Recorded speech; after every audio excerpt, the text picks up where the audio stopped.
ஒற்றுமையா செயல்படுங்கன்றாரு. உட்கட்சி பூசல சொல்றாரோ? சின்ன சின்னதா இருக்கும்ல. எல்லா கட்சியிலயும் சின்ன சின்னதா ஒண்ணு நம்ம இருக்கும். யார கை காட்டுறோமோ அவங்களுக்கு வேலை செய்யுங்க. அவங்க தான் அவங்க அப்படின்னு அவர் சொல்ல வராரு. என்ன விஜய் அவர்கள மீறி என்ன நடந்துற போகுது? இல்ல இங்க எல்லா கட்சியிலயுமே இருக்க ஒரு விஷயம் தான். ஒரு தொகுதிய எடுத்துக்கிட்டா ஒரு ஒரு 2 பேர், 3 பேர் வேலை பார்த்துருப்பாங்க. அதுல ஒருத்தர் கிடைக்கும்போது, இன்னொரு 2 பேர் வந்து ஃபீல் பண்ணுவாங்க. இவர் அந்த மன வருத்தம் கூட உங்களுக்கு வரக்கூடாது. இது வந்து ஒரு பதவியா எடுத்துக்காதீங்க. இது ஒரு வேலை.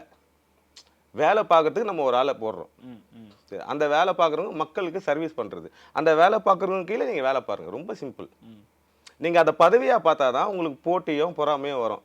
இந்த பதவி நமக்கு வரலையே!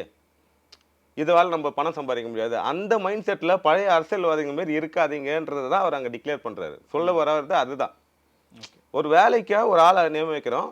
அந்த வேலை ஆட்களுக்கு பின்னாடி நீங்களும் நில்லுங்க. எந்த மன வருத்தமும் உங்களுக்கு வேண்டாம்.